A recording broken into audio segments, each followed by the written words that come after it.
बिस्मिल्लाहिर्रहमानिर्रहीम स्टूडेंट्स, इस वीडियो में मैं आपको melting and boiling points of period number 3 elements बताना चाह रहा हूँ और उसकी रीजंस और उसकी जस्टिफिकेशंस बताना चाह रहा हूँ कि ऐसे ये ट्रेंड्स क्यों मिलते हैं। आपके सामने एक ग्राफ बना हुआ है जिसमें मेल्टिंग पॉइंट्स को मैंने प्लॉट किया है अगेंस्ट द एटॉमिक नंबर्स या आप कह सकते हैं एलिमेंट्स, और इस तरफ मैंने डिग्री सेल्सियस में मेल्टिंग पॉइंट मेंशन किए हैं।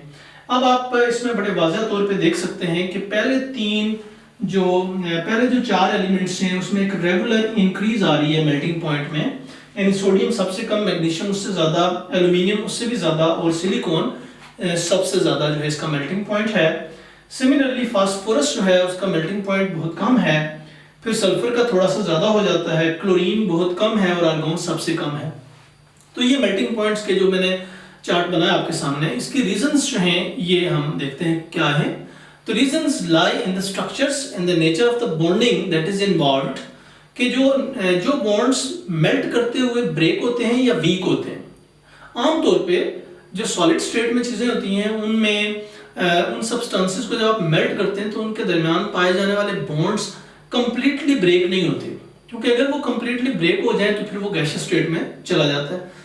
These bonds are actually either weakened or they convert from permanent to delocalized bonding। तो वो एक एटम के साथ अगर बॉन्ड बन रहा है तो फिर टूट के दूसरे के साथ, तीसरे के साथ, चौथे के साथ इस तरह से बनना शुरू हो जाता है।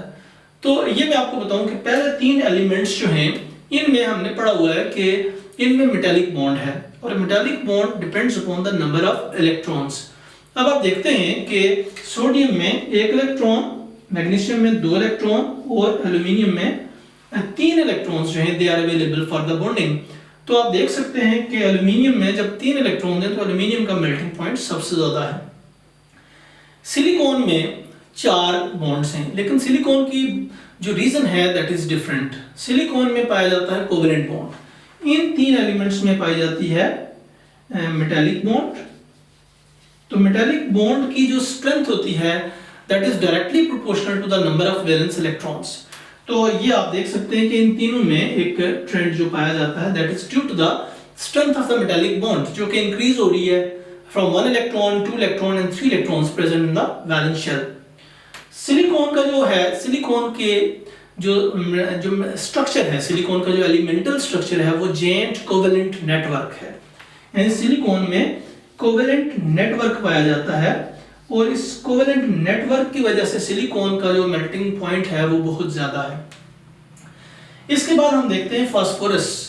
अब फास्फोरस यानी सिलिकॉन के एक एटम को रिलीज करने के लिए 4 कोवेलेंट बॉन्ड्स को ब्रेक करना पड़ेगा, लिहाजा सिलिकॉन का मेल्टिंग पॉइंट सबसे ज्यादा है। अब ये जो 4 एलिमेंट्स हैं, phosphorus, sulphur, chlorine and argon, these 4 elements are present in the form of molecules, यानी ये मॉलिक्यूलर सब्सटेंसेस हैं। मॉलिक्यूलर, तो मॉलिक्यूलर में आपने देखा कि मॉलिक्यूलर सब्सटेंसेस जो होती हैं उसमें इंटरमॉलिक्यूलर फोर्सेस पाई जाती हैं और यहाँ पे लंदन डिस्पर्शन फोर्सेस जो हैं दे एग्जिस्ट। और लंदन डिस्पर्शन फोर्सेस की जो यानी जो रीजन है, जो उनकी स्ट्रेंथ है, that depends upon polarisability, the number of atoms present in a molecule and the size of the molecule. अब आप देख सकते हैं कि फास्फोरस जो है this is present in the form of P4 molecules, sulphur in the form of S8 molecules and chlorine in the form of Cl2, argon monoatomic. तो हमने ये पढ़ा कि सल्फर, इसमें इन चारों में जो सल्फर मॉलिक्यूल है, सल्फर मॉलिक्यूल 8 एटम्स का बना हुआ एक मॉलिक्यूल है जिसका साइज खासा बड़ा हो जाता है। अब साइज बड़ा होने से, नंबर ऑफ एटम ज्यादा होने से, पोलराइजेबिलिटी ज्यादा होने से उसमें लंदन डिस्पर्शन फोर्सेस इन चारों में सबसे ज्यादा स्ट्रॉन्ग है, लिहाजा इन चारों में मेल्टिंग पॉइंट आप देख रहे हैं कि सल्फर का सबसे ज्यादा है। दूसरे नंबर पे फास्फोरस, तो फास्फोरस का मेल्टिंग पॉइंट यानी होना तो चाहिए कि ये थोड़ा सा सल्फर से ज्यादा हो, लेकिन ये कम है और उसकी रीजन ये है कि सल्फर, फास्फोरस का जो मॉलिक्यूल है वो सिर्फ 4 एटम्स पे मुश्तमिल है, P4 मॉलिक्यूल। तो जो 4 एटम्स होंगे तो वो S8 के मुकाबले में छोटा मॉलिक्यूल होगा और ये छोटा मॉलिक्यूल जो होगा उसके में लंदन डिस्पर्शन फोर्सेस थोड़ी सी वीक हो जाएंगी, जिसकी वजह से फास्फोरस का मेल्टिंग पॉइंट सल्फर से कम है। यानी इन दोनों के बारे में एक क्वेश्चन आ सकता है कि इनमें ट्रेंड क्यों, यानी ये तो एक रेगुलर ट्रेंड है, अब ये ट्रेंड इस तरह होना चाहिए क्योंकि इलेक्ट्रॉन्स पेयर अप हो रहे हैं, लेकिन हम देख सकते हैं कि इसमें फास्फोरस एज एन अनोमली पाया जाता है। तो reason is that the molecule of phosphorus is smaller as compare to the molecule of sulphur. Chlorine just a diatomic molecule है जिसमें नेग्लिजिबल फोर्सेस ऑफ अट्रैक्शन यानी लंडन डिस्पर्शन फोर्सेस हमें मिलती हैं, लिहाजा क्लोरीन जो नेचुरली पाया जाता है वो गैस फेज में पाया जाता है, लिहाजा इसका मेल्टिंग बॉइलिंग पॉइंट माइनस में बहुत कम होता है। आर्गोन जो है ये आप देख सकते हैं कि आर्गोन इज अ गैस, तो आर्गोन जब गैस है तो इसका मेल्टिंग बॉइलिंग पॉइंट जो होगा वो बहुत ही कम होगा। तो ये हमने सबसे इसका छोटा चार्ट बनाया, तो एक अप्रोक्सीमेट सा चार्ट आपके सामने नजर आ रहा है आपको जिसमें मेल्टिंग पॉइंट्स को एक्सप्लेन किया गया है। अब अगर हम बॉइलिंग पॉइंट की तरफ आए तो बॉइलिंग पॉइंट में भी एक ट्रेंड पाया जाता है, लेकिन थोड़ा सा इसमें एक डिफरेंट आपको रवैया मिलेगा। एक ये कि सोडियम का बॉइलिंग पॉइंट ज़्यादा है, मैग्नीशियम का उससे भी ज़्यादा है, एल्यूमिनियम का बहुत ज़्यादा है, अब सिलिकॉन का थोड़ा कम है और इसी तरह फास्फोरस का।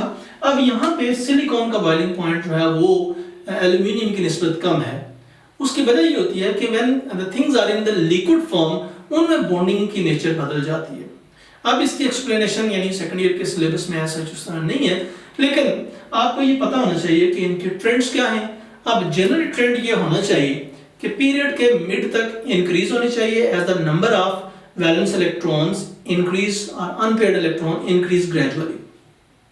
चूंकि एस ऑर्बिटल और पी ऑर्बिटल इन्वॉल्व हैं तो 4 इलेक्ट्रॉन मैक्सिमम अनपेयर हो सकते हैं। जैसे ये देखिए एस में 1 और पी में 3 इलेक्ट्रॉन्स, यानी maximum number of unpaired electrons 4 हो सकते हैं एस और पी ऑर्बिटल में। तो मिड ऑफ द पीरियड तक 4 इलेक्ट्रॉन्स अनपेयर्ड है तो इनका मेल्टिंग बॉइलिंग पॉइंट बढ़ता है। उसके बाद पेयरिंग स्टार्ट हो जाती है और यानी नंबर ऑफ वैलेंस इलेक्ट्रॉन्स और बॉन्डिंग इलेक्ट्रॉन्स कम हो जाते हैं। तो ये एक जनरल सा क्राइटेरिया या रीजन आप कह सकते हैं, लेकिन इंडिविजुअल रीजंस मैंने आपके सामने एक्सप्लेन की कि it actually depends upon the nature of the bonding which is present between the molecules or atoms. So this is the trend of melting and boiling point of the period 3 elements. Thank you very much.